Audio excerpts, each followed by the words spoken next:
بيضة واحدة وكوباية لبن دافي، وهخليكي تعملي أنجح عجينة تطلع معاكي سينابون هش وفلافي وزي القطنة، بلون موحد وتسوية مظبوطة من غير شواية، وصوص اقتصادي سهل وسريع وخطير، وهتعمليه في 5 دقايق بس من غير عجن كتير ولا خطوات كتير، وهتقلبيه بالمعلقة ويطلع معاكي دايب وزي القطنة.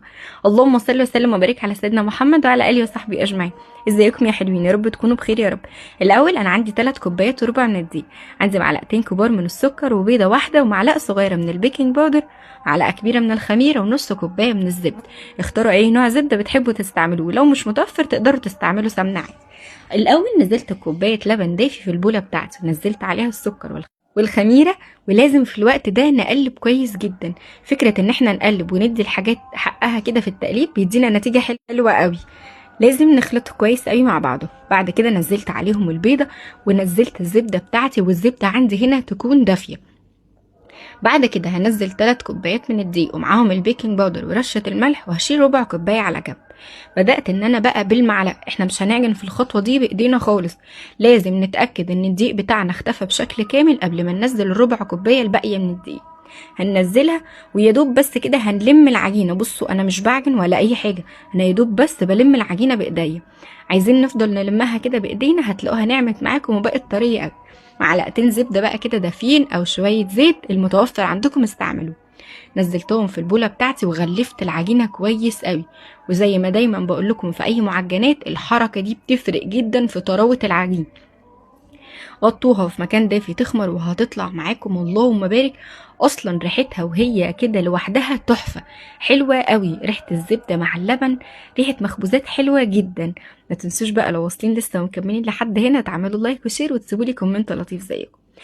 في الحشوه بقى الحلوه بتاعتنا استعملت لها 3 معالق كبار من السكر البني، ومعلقه كبيره من الكاكاو، ومعلقه كبيره من القلف. قلبتهم وسبتهم على جنب شويه. العجينه بتاعتي اللهم بارك اصلا بالايدين بتتفرد، بس انا كنت حابه اطلعها مظبوطه علشان ناخد شكل مستطيل حلو، فمنطلعش هدر كتير من العجين بتاعي. بدأت كده بقى بتقريبا 4-5 معالق كبار من الزبدة، يعني زي ما العجينة بتاعتكم تاخد معاكم او زي ما تحبوا الزبدة تكون سميك. انا هنا استعملت 4 معالق كبار من الزبدة. وبعد كده بدأت ان انا اوزع الحشوة بتاعتي فوق طبقة الزبدة اللي انا حطيتها. في الوقت ده اللي انا بكون بفرد فيه الزبده ببتدي ان انا اولع الفرن علشان يسخن. طب الفرن بتاعنا على حراره كام؟ على حراره 200. الناس اللي مش عندها درجه حراره فهي فوق المتوسط، وهنشغل الفرن من تحت بس، وبنحطه على الرف اللي في الوسط، مش بنعليه ومش بنشغل شوايه ولا اي حاجه. بعد كده بقى بأي سكينة أو بأي قطاعة متوفرة عندكم وابدأ لفوه. الطريقة دي بتكون أسهل كتير من إن احنا نقطعه بالخيط زي ما عملت معاكم قبل كده، لا دي بتكون أحسن كتير جدا. وبعد كده لفوه بقى اللهم بارك، بيطلع حلو قوي ومظبوط. بعد ما هنلفه لازم لازم لازم تريحوه مش اقل من ربع ساعة او نص ساعة قبل ما يدخل الفرن، علشان يبدأ يفرد مرة تانية كده ويبقى لونه حلو. طيب الناس اللي بتسأل احنا بندهن وشه بيض او حليب او اي حاجة من دي، لا مش بنعمل فيه اي حاجة. هو زي ما هو كمية الزبدة اللي فيه سواء في العجن او في الفرد كويسة جدا ان هي اصلا تديله لون كويس اكتر من كفاية. بعد ما كل الكمية بتاعتي جهزت عندي ببتدي ان انا بايديا كده اضغط عليها ضغطة بسيطة خالص علشان تاخد الشكل الدائري. هنريحها ربع ساعة زي ما اتفقنا او نص ساعة على حسب درجة المطبخ عندكم، وندخلها على الفرن. في الوقت اللي هي فيه بقى هنكون بنستعمل نص كوباية من السكر، والاحسن تستعملوا سكر بودر علشان يديكم نتيجة حلوة قوي، مع ربع كوباية من بودرة الكريم شانتيه وربع كوباية من اللبن البودرة. وتقدروا تحطوا مكعبين جبنة اختياري. هنحط معلقة من الزبدة وعليهم نص كوباية من اللبن. اللبن عندي هنا الأحسن ان هو يكون ساخن علشان يدينا نتيجة كويسة.